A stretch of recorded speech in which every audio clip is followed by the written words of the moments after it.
మించిపోతుంది. ఏంటి అసలు ఈ రూపాయి కథ? మీరే చూడండి.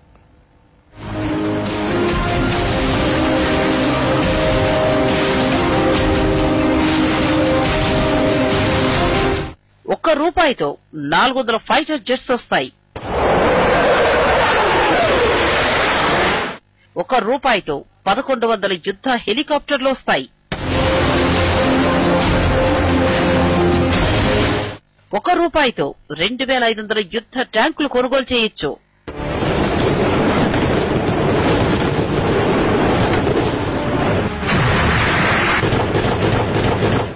అదే ఒక్క రూపాయితో 900 బ్రహ్మోస్ మిసైళ్లు తెచ్చుకోవచ్చు.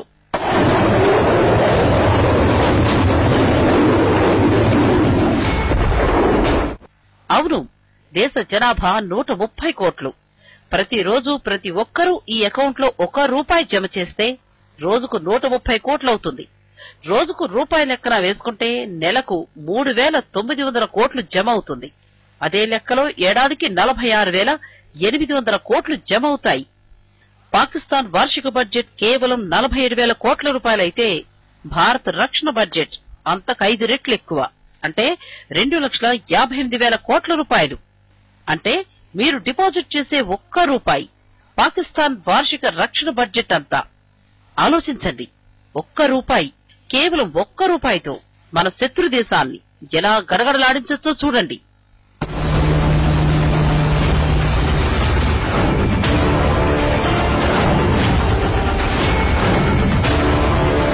ప్రతి నెల ప్రతి భారతీయుడు కేవలం 100 రూపాయలు ఆర్మీ అకౌంట్ లో వేస్తే పాకిస్తాన్ రక్షణ బడ్జెట్ కది 3 రెట్లు ఎక్కువ అవుతుంది. ఇలా 100 రూపాయలు వేస్తే ఒక నెలలో ఇండియన్ ఆర్మీకి దాదాపు కోట్ల రూపాయలు అందుతాయి. ఈ లెక్కనది ఏడాదికి 1,56,000 కోట్ల రూపాయలు అవుతుంది.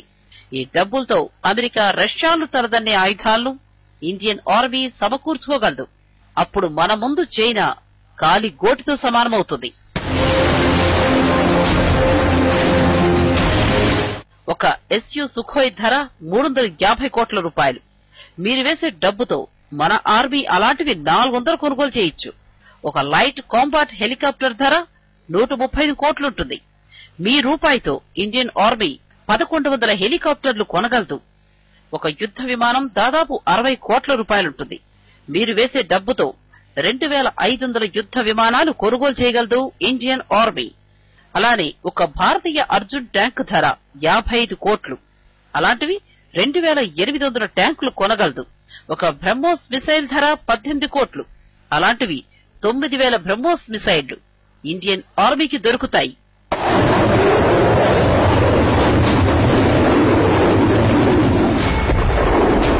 ఈ స్థాయిలో ఆయుధాలను మన దేశ సైన్యం సమకూర్చుకోగలిగితే సరిహద్దుల్లో శత్రు దేశాల పరిస్థితి ఏంటో ఓసారి ఆలోచించండి. అందుకే ఆర్థిక సమస్యలతో కొట్టుమిట్టాడుతున్న మన దేశం 1 రూపాయి, కేవలం ఒకే 1 రూపాయితో సూపర్ పవర్ గా మారుతుంది అనడంలో ఎలాంటి సందేహం లేదు. ఇది సాధ్యమవుతుంది. ఇది ఖచ్చితంగా సాధ్యమవుతుంది. దేశాన్ని సూపర్ పవర్ చేయడానికి మొదలుపెట్టిన ఈ ఉద్యమంలో మీరు ఎలా పాల్పంచుకోవాలి? ఇంతకీ ఈ బ్యాంక్ అకౌంట్ వివరాలేంటి? ఏ బ్యాంక్ లో ఈ అకౌంట్ ని ఓపెన్ చేశారు? ఆ వివరాలు ఇప్పుడు చూద్దాం.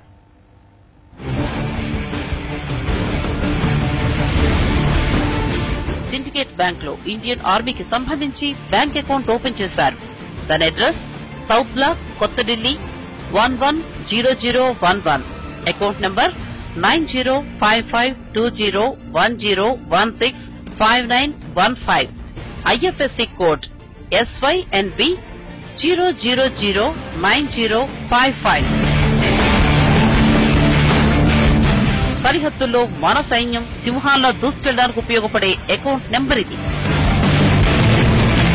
మీరు ఎక్కడున్నా, ఏ ప్రాంతంలో ఉన్నా సరే ఈ అకౌంట్ లో డబ్బులు జమ చేసి ఇండియన్ ఆర్మీ ఉద్యమంలో భాగస్వాములు కావచ్చు. బ్యాంక్ బ్రాంచ్ కు వెళ్లి డబ్బులు జమ చేయొచ్చు. చెక్ ద్వారా, ఆన్లైన్ ట్రాన్స్ఫర్ ద్వారా కూడా డబ్బులు పంపించవచ్చు. దేశ ఆర్మీకి ఆర్థిక పరిపుష్టిని అందించేందుకు ఇప్పటికే ప్రజలు ముందుకొస్తున్నారు. దేశ విదేశాల్లో ఉన్న భారతీయులు ఇందులో డబ్బులు జమ చేస్తున్నారు. ఈ మధ్యనే బాలీవుడ్ స్టార్ అక్షయ్ కుమార్ కూడా 80 లక్షలు డిపాజిట్ చేశారు. ఇంతకీ ఈ ఆలోచన కేంద్రానికి ఎలా వచ్చింది? దీని వెనుక మాస్టర్ మైండ్ ఎవరు? రాజేష్ గుప్తా జూలై నెలలో 15 పాయింట్లు కింద వివరిస్తూ ప్రధాని కార్యాలయానికి ఒక లేఖ రాశారు. అది రక్షణ శాఖకు ట్రాన్స్ఫర్ అయింది. గుప్తా ఇచ్చిన సలహాతోనే సిండికేట్ బ్యాంక్ లో అకౌంట్ ఓపెన్ చేశారు.